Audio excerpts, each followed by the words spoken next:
Hello everyone, it's Fairiekin, and welcome to my very special collaboration with two incredible doll artists, Jackyohhh and Dolleemixtures. I approached them about this collab back in October and wasn't exactly sure what theme to explore. Jackie suggested making classical paintings into dolls.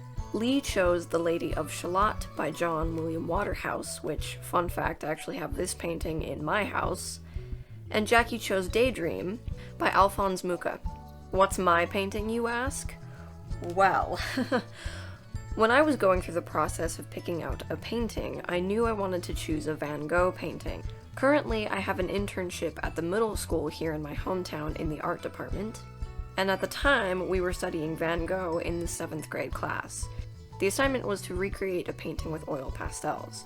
We handed out several paintings, and one in particular caught my eye. The Tree Roots painting, which was painted in 1890 and was rumored to be Van Gogh's last painting. The students were allowed to choose the painting that they wanted, and no one chose the Tree Roots, and I was upset about it, so I was like, I'm gonna do it. It's my turn. I'm gonna do it. So, ha! So this painting is oil on canvas, and naturally, there's going to be a lot of texture to it. And the painting itself is mostly texture as it is. So the goal is to create lethal amounts of texture. Also, I took into account the color scheme for the outfit and thought, this is really 70s. If you break it down into a color scheme, it's very 70s. So there will be some influences there too. Let's get started. I begin with a Cleolai doll from the Freaky Fusion Monster High line back in 2013. I liked the fact that she has these mummy wraps. I figured I could incorporate that into my design, and I thought with a little blushing, her skin tone could be perfect. As always, I take off her head, remove her face with acetone, and take out her hair plugs. When I got the doll, she was missing a limb, so I replaced it with a Venus flytrap arm because it was the right color. And let me tell you, getting that arm into that peg was insanely difficult, and I don't know why. I started off by giving the body a layer of Mr. Super Clear, and started blushing with a deep orange color. Eventually, I changed it to a raspberry color because the orange was a little bit gross. I blushed the transition between the orange and green with black to blend it out.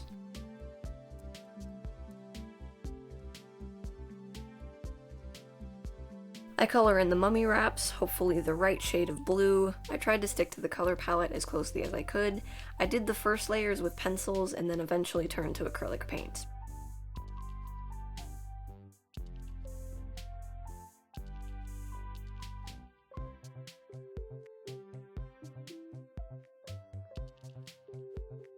So now we can start on the hair. I of course want her hair to match the texture of the painting, so I chose the chunky yarn root. I've always wanted to do a reroot like this, but never had the opportunity until right this moment. I chose the textures and colors I wanted, including some ribbons, tulle, and lace pieces, and then I just went ham. I just went a whole ham. At first I was using a normal sized reroot tool, but this isn't working.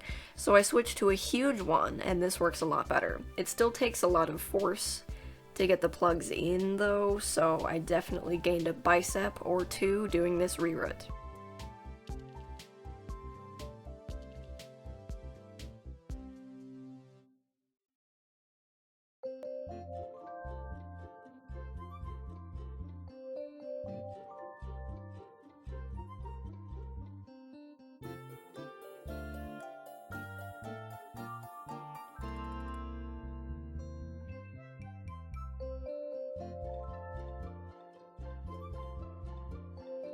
After I finished, I braided the heck out of it, and I thought this would look cool, and it does, but it's not quite the right look I was going for. I changed it eventually, you'll see that soon.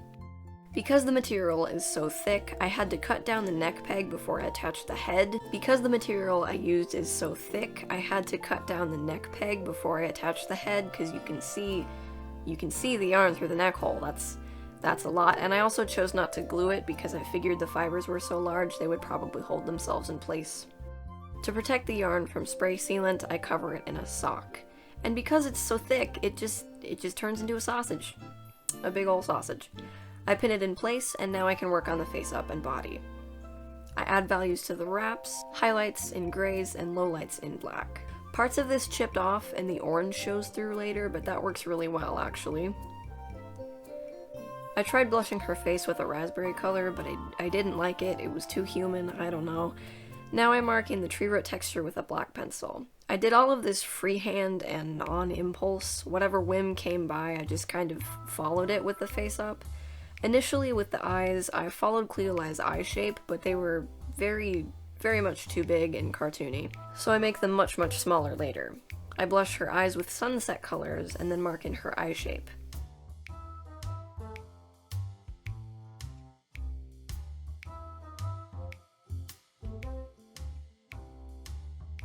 I paint in the colors that I want to be more vibrant with a damp watercolor pencil. A lot of people ask why I use the back of the pencil instead of the pointy sharp end, and I do that simply so that I don't have to sharpen my expensive pencils. It's a fear-based technique.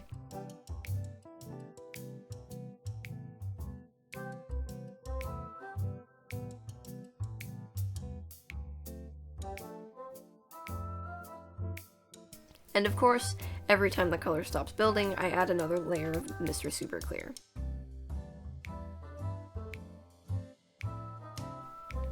And from here on, the face up is just improv. I'm just making stuff up. None of it was planned, I was just doing stuff for fun.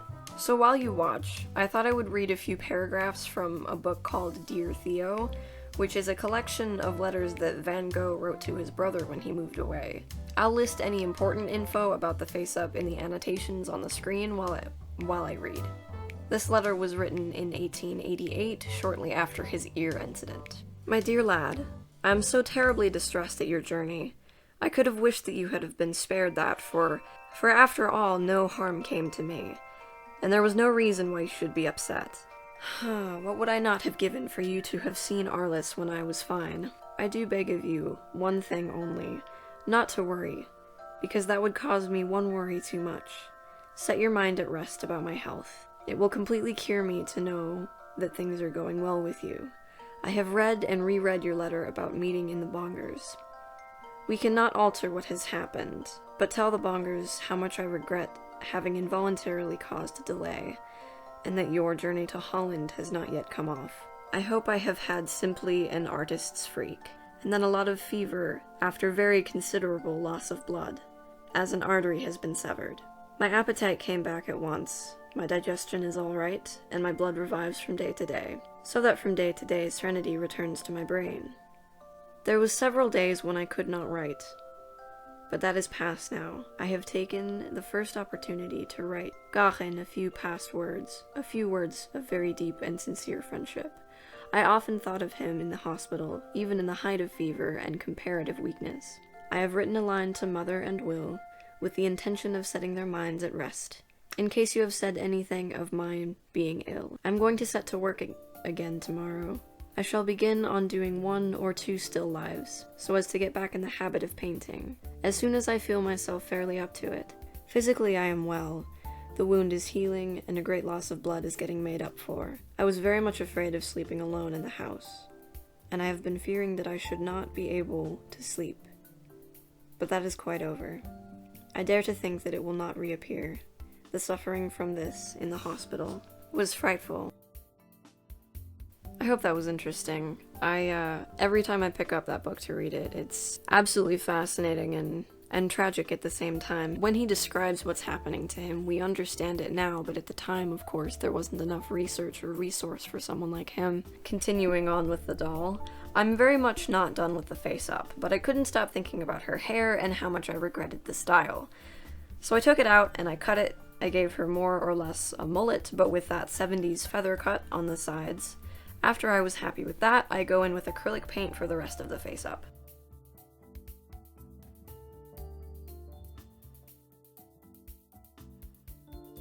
I gave her heterochromia, meaning bicolored eyes. I started out with blue, but thought it was boring. On the right eye, I changed the white sclera to black, because I thought that the asymmetric look would suit and represent the painting.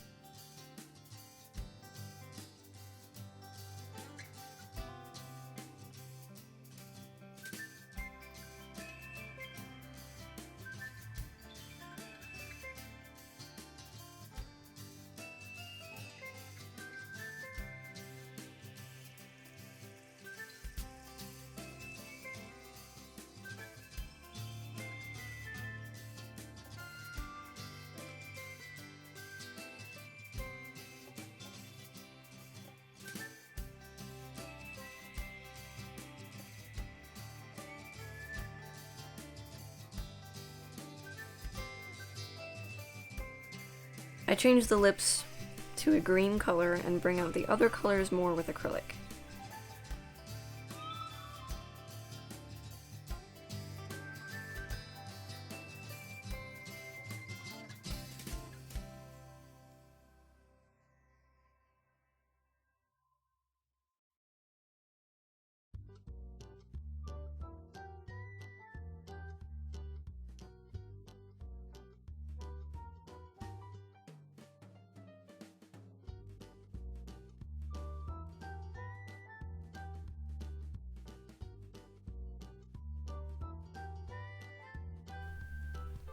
Now I gloss her eyes and lips, and her face up is done.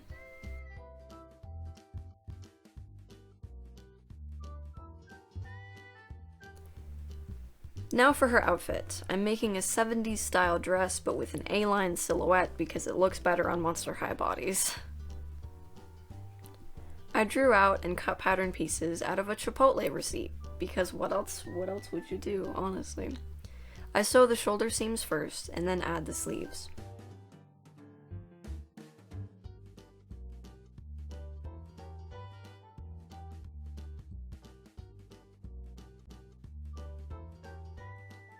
For the bell sleeve style, I cut out a rectangle that is longer than the base of the sleeve and gather it into the bottom edge. Then I sew up the side seams, closing the sleeves, and cut out 6 triangular pieces. I sewed them at the side and gathered that into the bottom edge of the bodice.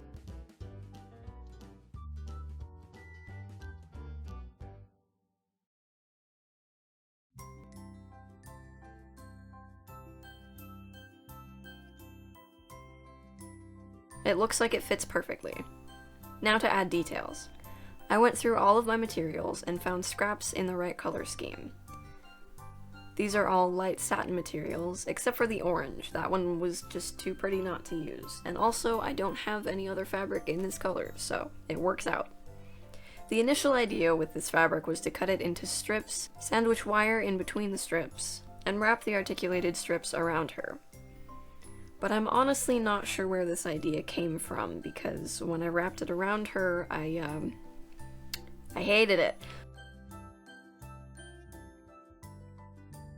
So instead, I cut the strips up into little bits, so that I can essentially paint with the fibers. Let me explain. I'ma cut them up, and then glue them on the dress in patterns that match the painting. I'll admit, this was a bit more difficult than I thought, however, it was a fun experiment. Obviously, it doesn't look exactly like the painting, really in any way whatsoever, but I had fun, so it's alright. With tweezers and fabric glue, I add designs and definition.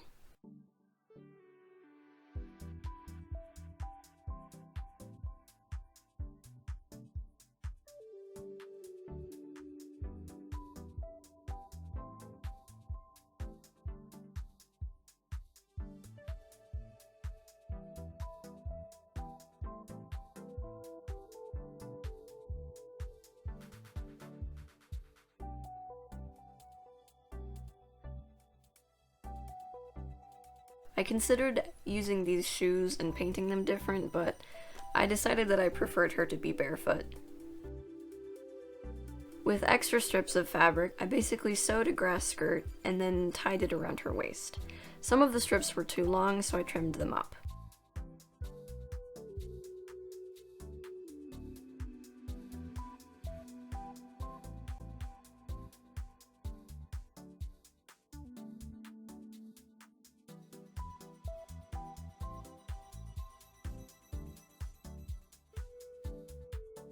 Then I found a use for the wire strips. I tied 2 of them together and wrapped them around her neck. This created the look that I initially wanted. For her last finishing touch, I wanted her to have a staff. With a bamboo skewer and epoxy sculpt, I sculpted on the texture. The goal was to make it look like an old branch. I'm unsure if I succeeded, but I like the way it turned out.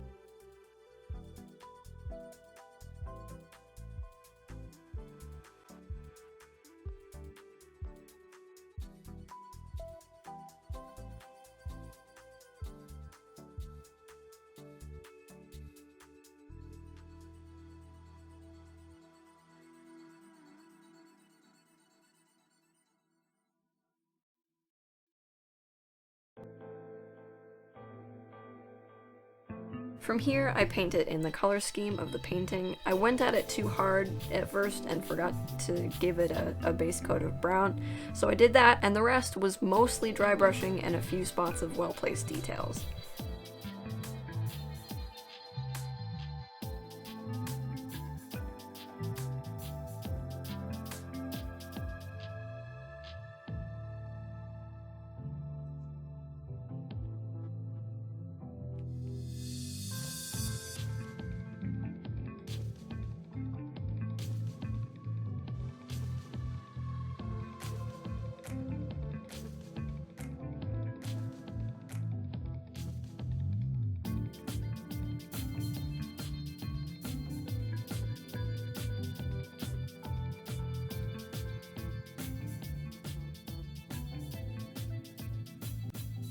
And with that, she's done.